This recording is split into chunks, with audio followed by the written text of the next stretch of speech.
Hello दोस्तों, स्वागत है आपके अपने चैनल पर जहां हम स्टडी को आसान और मज़ेदार बनाते हैं। पिछली वीडियो में हमने नंबर सिस्टम और नेचुरल नंबर्स के बारे में सीखा है। आज हम बात करेंगे होल नंबर्स के बारे में। ठीक है, तो चलिए शुरू करते हैं। तो व्हाट आर होल नंबर्स? सबसे पहले जानते हैं कि होल नंबर्स क्या होते हैं। होल नंबर्स वो नंबर्स होते हैं जो ज़ीरो यानी शून्य से शुरू होते हैं और सभी पॉजिटिव नंबर्स को इंक्लूड करते हैं। मतलब उसमें सिर्फ पॉजिटिव नंबर्स ही आएंगे। ज़ीरो से हम उसे स्टार्ट करेंगे और लिखते जाएंगे 0, 1, 2, 3, 4 और ऐसे ही उसको आगे बढ़ाते जाएंगे। तो ये होते हैं होल नंबर्स। आप सोच रहे होंगे कि नेचुरल नंबर्स और होल नंबर्स में क्या डिफरेंस है। तो दोनों में ये डिफरेंस है कि नेचुरल नंबर्स में ज़ीरो नहीं आता, लेकिन होल नंबर्स में ज़ीरो को हम इंक्लूड करते हैं। होल नंबर्स में ज़ीरो को भी हमें गिनना पड़ता है। इसको ऐसे समझते हैं कि जैसे आपके पास एक सीढ़ी है, तो सीढ़ी कहाँ से शुरू होती है? स्टेप 1 से। Step number 1, step number 2, step number 3, बराबर है। तो ये हुए नेचुरल नंबर्स।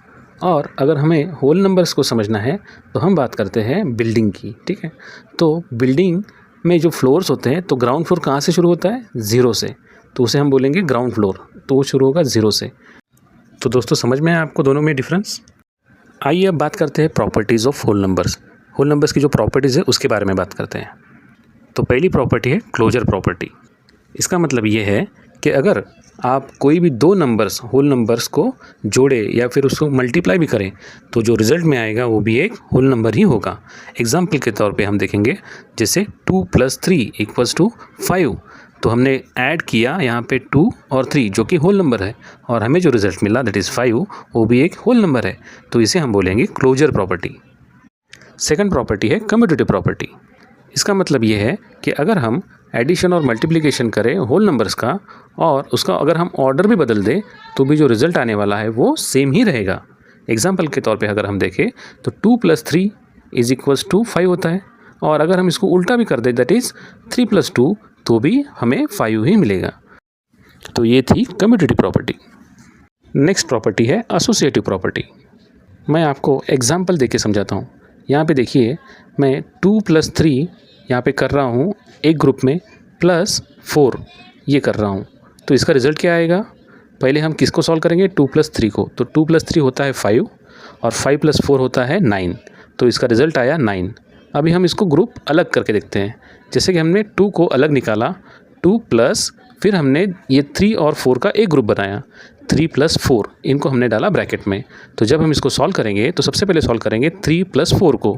तो 3 + 4 होता है 7 और 7 + 2 होता है 9। तो दोनों का जो रिज़ल्ट है वो आया सेम। तो समझ में आया आपको दोस्तों एसोसिएटिव प्रॉपर्टी? अब बारी है आइडेंटिटी प्रॉपर्टी की। यहाँ पे हम आइडेंटिटी प्रॉपर्टी में दो पार्ट करेंगे, एक एडिशन और एक मल्टीप्लिकेशन। एडिशन जब हम करेंगे तो उसमें आइडेंटिटी एलिमेंट होता है 0, और जब हम मल्टीप्लिकेशन करेंगे तो उसमें आइडेंटिटी एलिमेंट होता है 1।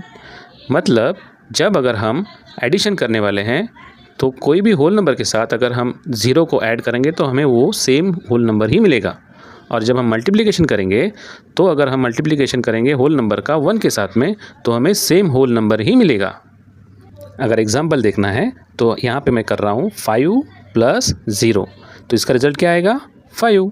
तो यहाँ पे आइडेंटिटी एलिमेंट क्या हुआ एडिशन में? 0। और मैं यहाँ पे कर रहा हूँ अभी मल्टीप्लिकेशन 5 × 1, तो रिज़ल्ट क्या आ रहा है? 5। तो यहाँ पे आइडेंटिटी एलिमेंट क्या हुआ? 1। करेक्ट। तो आपको आइडेंटिटी प्रॉपर्टी समझ में आई? तो दोस्तों आज हमने जाना कि होल नंबर्स क्या होते हैं, उनका नेचुरल नंबर से क्या डिफरेंस है और उनकी प्रॉपर्टीज़ क्या क्या है। उम्मीद है आपको ये कंसेप्ट क्लियर हुआ होगा, और अगर कोई भी डाउट है तो कमेंट में ज़रूर लिखिए। और अगर आपको ये वीडियो पसंद आई तो इसे लाइक करें, चैनल को सब्सक्राइब करें और अपने दोस्तों के साथ शेयर करना ना भूलें। अगली वीडियो में हम इंटीजर्स के बारे में बात करेंगे। तब तक के लिए keep learning and keep growing. Thank you.